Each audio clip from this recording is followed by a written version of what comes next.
Thank you, everyone, for taking the time to tune in today. Today's episode of the Topping Show is proudly sponsored by Topping Technologies. Topping Technologies is an IT value-added reseller and services company with a special proficiency IT security.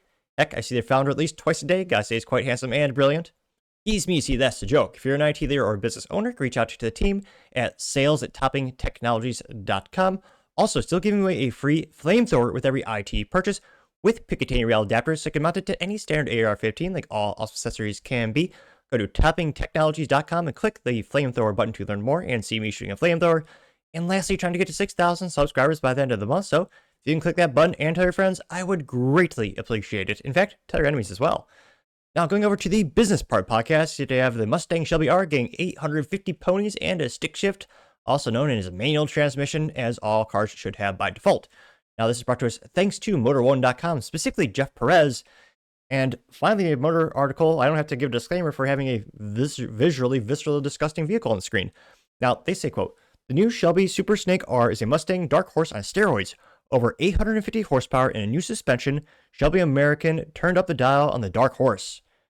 And here you can see the Mustang in all of its glory, which I think it will always have a soft spot in my heart for winning the pony car war because of General Motors' ineptitudes of killing the Camaro multiple times and Dodge's mentally vacuous idea of making the Charger an EV in a six-cylinder straight six, which is great for BMW, but not for a Dodge Charger.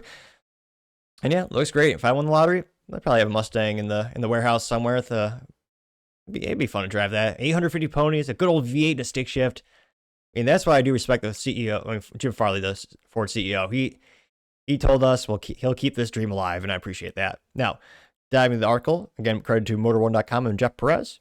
He says, quote, the Ford Mustang Dark Horse is already a pretty ferocious muscle vehicle. With 500 horsepower from a naturally aspirated 5-liter V8, it rockets to 60 miles per hour in just 4 seconds, but the team at Shelby American never settles for pretty ferocious.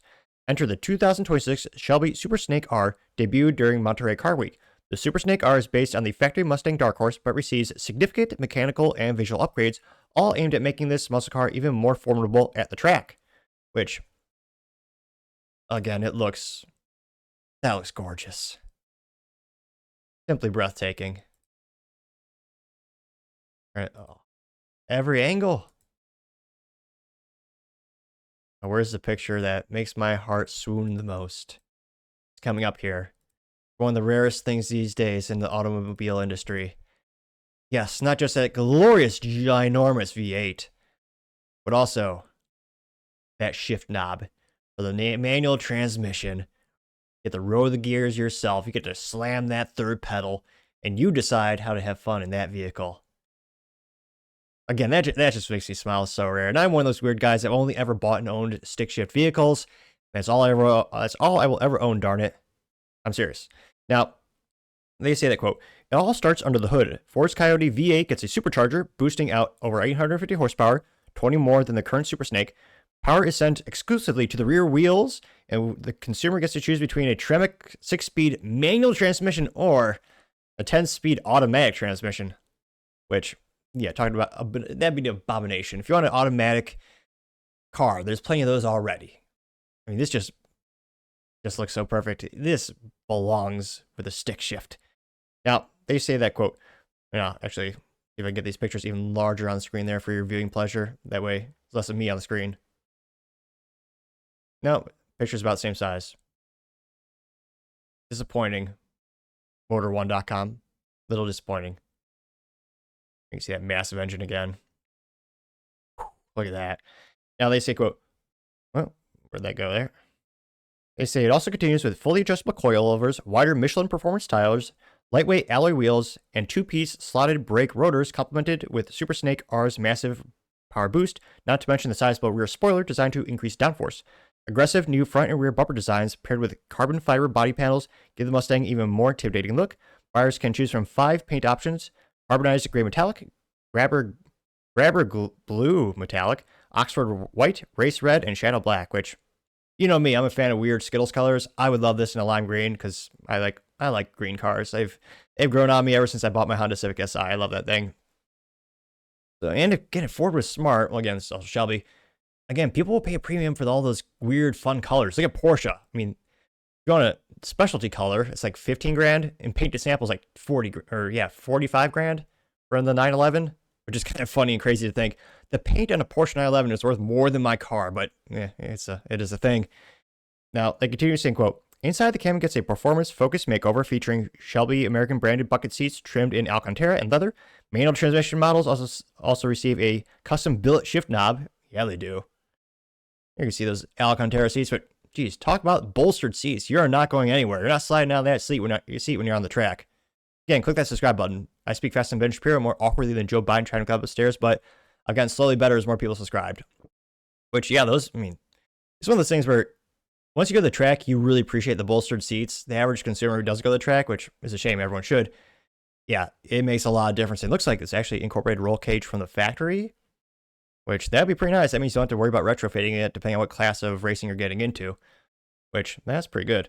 Now, they continue to say, quote, also passengers know that they're getting something truly special. Each Super Snake R includes a specialized serial number plaque on the dash floor mats and sill plates, which,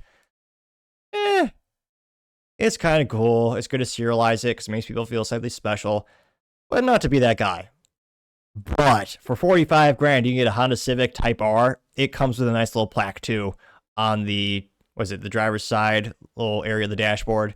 Again, it's cool, but I think it's good to do, but I think it's kind of silly to brag about it. Because again, a lot of cars do that already. It's not that unique. Now, they say, despite the upgrades, the Shelby American reports a curb weight of just 4,004 pounds, only 116 pounds more than the standard Dark Horse. With over 850 horsepower under your foot, that added weight likely won't be noticed. Oh, geez Louise, here comes the price point. Actually, there's got to be a way. I'm pulling this up here. There we go. Slightly better. You can see that Mustang there. I usually don't like white cars, but it's a really nice contrast between all the different accents and the intakes on the white right there. Red looks pretty good. I don't know. To me, they're just kind of, again, some of this is two-tone paint. They got stripes. I wish they do slightly more unique colors or slightly cooler colors. But nevertheless, they say that, quote, of course, all this performance comes at a price. The 2026 Super Snake R starts at, geez Louise, this is where I kind of laugh, $225,995, which is enough to buy a house. Well, at least in Iowa, not Texas anymore, unfortunately. But they say, which includes the cost of the donor R, the Mustang R. It's not exactly cheap, but it's still a bargain compared to Ford's own $325,000 Mustang GTD, which, yeah, that car, not only is it automatic only, I don't know, that just doesn't seem like a fun experience to me. And again, I don't know, $250,000. That is about the same price as a Porsche Turbo S. Give or take $5,000, I think. That's God, it's so much money for a car. But again, if you want an actual fun in a vehicle these days, you got all the money in the world. Just because of the balance of performance, I'd probably still pick a Porsche personally. But man, for American Muscle, it is so cool to see that these things are still getting made. And the fact that there's a stick shift, just obviously you can tell, makes me smile ear to ear. But let me know, what color would you choose? Would you get a 6-speed manual transmission, or would you get a 10-speed automatic? Then kind of makes me sad to think, but how many of these do you think will actually go to the track versus just be put into the garage, become a garage queen, and be treated as a quote-unquote investment, which fiscally speak, well, not financial advice, but yeah, fiscally speaking is a very foolish thing to do, since usually the stock market beats cars 9 times out of 10. But let me know your thoughts, because as always, be fascinated to hear what you have to say. Thank you everyone for taking the time to tune in today. Again, try to get to 6,000 subscribers by the end of the month, so you can click that button. I greatly appreciate it. Also, give me a thumbs up, thumbs down, and comment. It's a great way to give me some additional feedback, letting me know how I can make the show better and better. Lastly, don't forget to take time to tell your family, tell your friends, tell your coworkers, heck, tell your enemies, tell anyone and everyone. Just stay safe, fight the good fight.